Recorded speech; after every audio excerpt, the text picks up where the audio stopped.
So for our next project, we're going to be considering our process in making a art object or product. Specifically for us, fine art photographs. So I'm going to be showing you some samples of artists who are producing work focusing on their process or on following instructions, so guidelines in making for themselves in order to produce something. This kind of idea of focusing on the process of production is hitching off of these ideas from conceptualism with conceptual art. And that has to do with art where the concept or the idea involved in the work takes precedence over traditional aesthetic or technical or material concerns. So this means when an artist uses a conceptual form of art, it means that all of the planning and decisions are made beforehand and the execution becomes the act of making this product. So it's the idea that becomes this machine to make the work. One of the things that conceptual art can bring up for us to be able to consider is if we're making conceptual art, and that means art can be an idea, and that means art can be a set of instructions, now we're bringing this notion that can be constructed by anybody following a set of instructions. So the instructions become the work, and they can be enacted by anybody, say an intern at a museum, to make what the instructions are describing. So Sol LeWitt is someone who's really well known for this. He had a piece at the Albright Knox, if you ever got to see that. I do have some pictures in this PowerPoint for you. It also starts letting us bring to the idea of the nature of art and what the definition of art is. Conceptual art has given us a chance to also kind of study art as language and language as art. And now we're starting to have literally what's called language-based art. We're talking about like the 1960s here now, and we'll go over some artists like Joseph Kosuth and Lawrence Weiner who are working with language-based work. So we're going to be thinking about this in terms of conceptual art is kind of what this is piggybacking off of. All right, so the first piece I want to go over with you is by an artist, Richard Serra. He's this very prolific, large-scale, particularly steel sculpture he works with a lot of. He has this list of verbs that he has written out here. This list of verbs would inspire his work in any medium he chooses to work with. Serra has listed verbs in their infinitive form, such as to roll, to crease, to fold, to store. And then on the other side here, he has 25 contexts that this can be done in, such as with gravity, of entropy, of nature, etc. Here it is for you written in a way that you can understand it, probably a little easier to read it. He describes this list as a series of actions to relate to oneself, material, place, and process. And he's using this list here as a kind of guide for his practice in many different mediums. This method of working he's using, Sarah's showing us how important the nature of process is and how we can use a list like this to create artworks in relation to those actions in a physical way. An example of this can be this piece here called To Lift. This is a piece by Serra, and in the sculpture you can see the action being done on this piece of it's vulcanized rubber. So you can see the title, the action, To Lift, clearly visible in the product, right? The action of its making is visible in the product.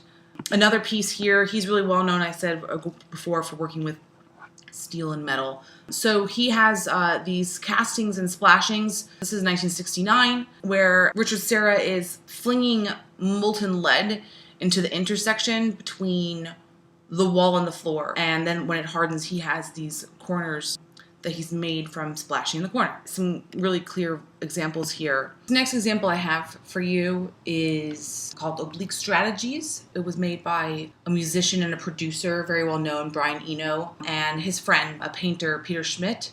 Brian Eno produced music and worked with people like David Bowie and the Talking Heads. So he has this deck of cards subtitled Over 100 Worthwhile Dilemmas, and this is a card-based method for promoting creativity. So it's taking this form of a deck of printed cards in a black box, and each card offers a challenging constraint, suggestion, or remark intended to help artists, especially musicians. I have the list for you, and you'll see how some of these statements are pretty much exclusive for musicians, but many, if not most of them, can be very applicable to the fine arts and the visual arts. So These challenges on these cards are intended to help artists or musicians break creative blocks and especially encouraging lateral thinking. And lateral thinking is a manner of problem solving that uses a kind of indirect or a creative approach to solve these problems. So this means that the reasoning may not always be obvious, or that the ideas may not be attainable by using only traditional step-by-step logic. So it's encouraging you to think creatively and differently and to solve problems in new ways. So this PowerPoint will be available to you. So you are going to be able to see all of these pieces, and I've also included a link to an online deck of oblique strategies. You can just pick a card here and it gives you different suggestions. You can use this online deck and you can use these to be able to incite creativity. So this is a really great site here. So here's a little clip on it for what that piece is. So here our list will be available to you. I have some examples on the side here, working at a different speed, go faster, go slower, emphasize the flaws, honor error as hidden intention. How do you include your mistakes as part of the process, or how do you include your mistake as something that's no longer a mistake, but rather a creative addition? What is to increase or reduce something? What would your closest friend do? Only one element of each kind. That one's kind of having us to consider what are different kinds of elements. How do we separate those into groups? Use an old idea. That's a great suggestion always. How could we reuse an idea to create something new about something we've already thought about.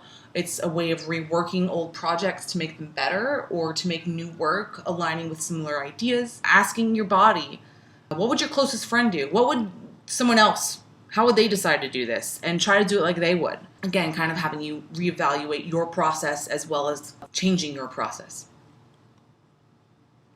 Next is John Baldessari.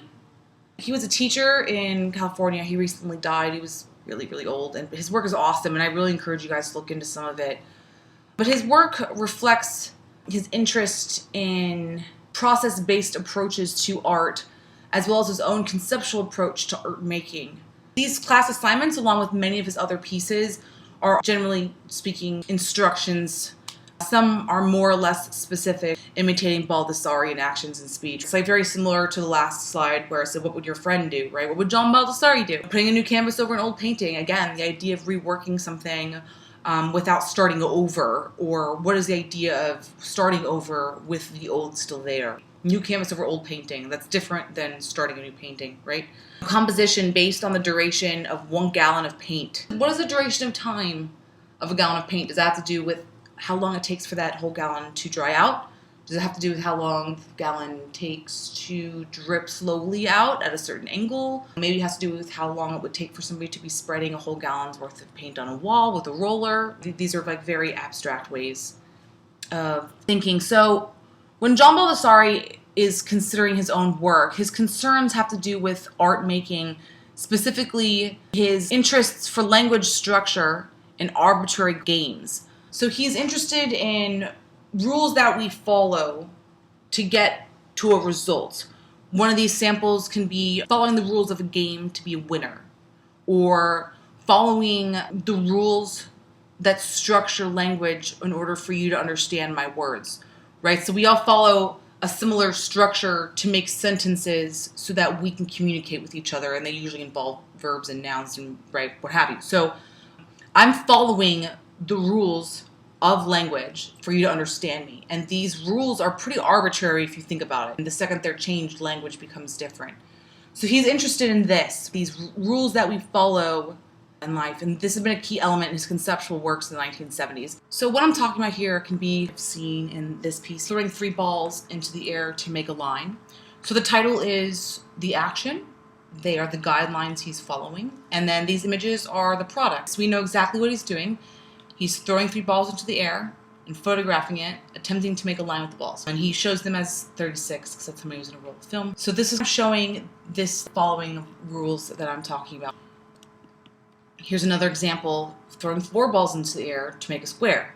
And here are a couple of his attempts trying to make a square in the air with the balls.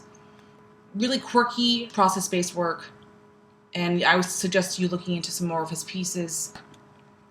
Next is Joseph Kosuth. He is a pioneer of conceptual art and installation art, and he initiated language and photo-based works. And he used these appropriation strategies, which is when you're reusing something that already exists, such as in this picture here, you can see the definition on the wall. And his work gives special prominence to language. He's striving to explore the nature of art rather than produce what is traditionally called art. So he's exploring the nature of art, and the works are frequently self-referential. This piece here is a clear example. This is called Glass. He made this in 1965, and this is a sheet of glass that's in the middle here. There's a silver gelatin print on the left, and there is mounted aluminum with this definition on it. He also called this leaning glass, and essentially it's any 5-foot square sheet of glass that is lent against any wall. The glass is presented both in image and in word and as the real object, right? So here we see from left to right, we see a photograph of the glass leaning against the wall. Next we see the plane of glass itself, and then finally we see a photograph of the description of the word glass from the English-Dutch dictionary. So he's trying to raise questions. How does a photographic image relate to the pane of glass? How does the photograph of the plane of glass relate to the actual plane? And how does a description in words relate to the real object? So how does the description, language, relate to the real object here? And how does its image relate to the real? So the artist here is kind of inviting us as the observer to consider the relation between the idea of reality, the depiction of reality, and reality itself.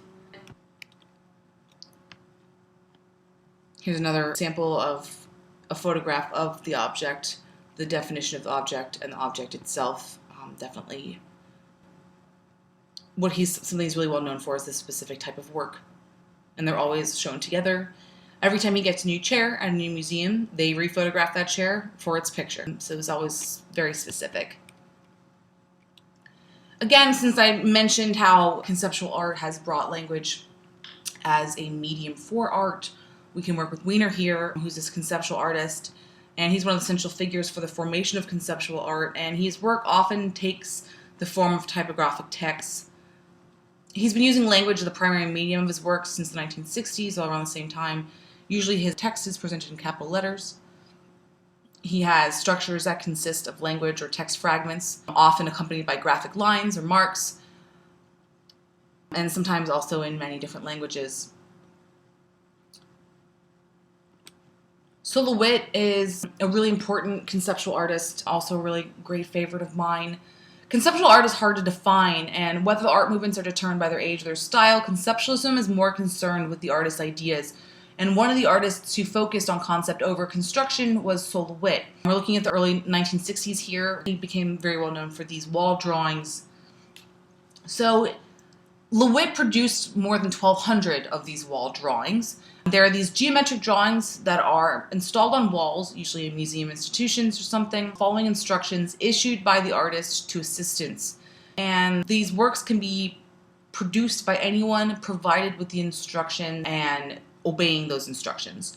So some people might start thinking, okay, that's interesting. We have an artist here who is not producing the work in the end, right? The work that is being shown has been produced by an assistant and not by himself. And we can almost kind of consider this more along the lines of an architect who designs a building but does not construct the building himself. So he's an architect, artist making instruction, a design, if you will. And that's probably what's most recognizable for him. So he hires these individuals to construct installation based only on his instructions. This one here is wall drawing 273. It's for a 7-wall piece. You can see the instructions here on the left. And I'll go through the installation here. You can see how the installation has all of the different instructions carried out on each wall. For example, let's see this first one here. Red lines from the midpoints from 4 sides, that would be here. We have red lines from the midpoints to the 4 sides. The second wall says blue lines from corners. I don't really see that in here. Third wall, yellow lines from the center. So you can see here how these yellow lines are radiating from the center of the image. And then here you can see some of the more erratic or complex line work on these other walls that start having a little bit more instruction to them. This one here, maybe you would recognize. This is from the Albright Knox. It's essentially a continuous line. The instruction is continuous gradation and feel of steel line. This is wall drawing number 1268. Stahl DeWitt is believing the idea, the concept, the instruction, and the logic can be a reference point for a work of art. And he realizes that his given instructions, anyone can follow those plans to execute his work of art. So following his vision, the work of the Albright Knox here was installed by 5 master draftsmen from the artist's studio. These 5 men were leading a crew of 11, including some Albright Knox art gallery staff members and other people hired to be apprentices. So you can see here how this is made as a continuous line. This is what it looks like close up. This is what this looks like close up with these scribbles. Here's another view. It was in a stairwell at the Albright where you could go upstairs into their upstairs gallery. We then have Douglas Hubler. These are really funny pieces to me. He gives himself a very specific set of guidelines that he follows in order to produce pictures. So here, this is a really specific, easy one to understand. During a 10-minute period on March 17th, 10 photographs are made, each documenting the location in Central Park where an individually distinguishable bird call was heard. Each photograph is made with the camera pointed in the direction of the sound. It's very funny. So what he's essentially doing is sitting in the park, and every time he hears a bird chirping, he points the camera in that direction and is taking a picture. Really, really funny work. And then he would show the images with the text here. This is called a duration piece number 5. Here's some more photographs from that, different directions of the park here. Here's another one. He's essentially taking photographs of snow from the highway in intervals of 5. He's not necessarily working necessarily at specifics of 5. So it could be 5 miles, 5 yards, 5 feet, or a combination of these intervals. And again, he would show the work with the text here. For your final project, you're going to be using these procedures, actions, verbs, methods, statements, and other suggestions listed in this lecture as a starting point to build a list of your own statements with probing context for breaking through creative blocks with the ultimate goal of focusing on process to create art. Consider describing guidelines or other processes that you can use to create work, specifically to how you personally create work. I want you to list at least 20 of these proclamations or guidelines or procedures, and you're going to use your own words. For each statement, I would like for you to also list associations to that statement. This can be in the form of synonyms to words or reactions, images, or anticipated output of what that statement may be. These associations are a way for you to consider and respond even more personally to the original statements that you're making. So you're going to choose one of these statements, at minimum one of these statements, and you're going to enact this statement or verb or suggestion to produce a series of work. Upon selecting the statement you will be following as guidelines to your assignment, you will submit a proposal for the work you will produce. Project proposals are intended to get you thinking about your projects right away and to help you clarify your ideas as you begin working. For your proposal, I would like there to be 2 tight paragraphs. I would like them to be concise. Efficiency of language is important because it will help you narrowly define what your project is about. Please keep in mind, you are not bound by this proposal. You are not married to that idea. I expect your ideas to evolve as you move along in this project and as things become easier or harder or more specific for you to do. But try to be as specific as you can with your initial ideas. Learning to write proposals, just as learning to write statements, is a useful skill that will come in handy when you apply for grants, commissions, and residencies. So I want there to be 2 paragraphs to this proposal. Paragraph 1 involves the conceptual part of your proposal, and paragraph 2 will involve the logistical part of your proposal. So in the first paragraph, I want there to be a brief statement indicating the ideas you're planning to explore. Explain why these ideas are important to you. Explain any influences or inspiration that you might have had to create this. Don't forget to describe how you plan to express your idea. What subject matter will you choose? How will you use post-production techniques or effects to help express your idea? Paragraph 2 has to do with the logistical part of your proposal, or how you will approach the project, how you will produce it. Will you go out and photograph on the street? Are you going to be working in a set studio? Will you appropriate images from other sources, or are you only going to use your own? Will there be models or people involved in the project? And what your plan is or strategy is for getting this project done and making it as successful as possible. Please remember that ultimately these actions and statements are methods for you to think personally about your own process of 2-dimensional production, specifically photographic art. I'm not asking you to reiterate how other people are making work. I want you to think specifically about how you make work, or I want you to think specifically about how you can break past a creative barrier to produce work. I hope this project is enlightening for you and that you enjoy this.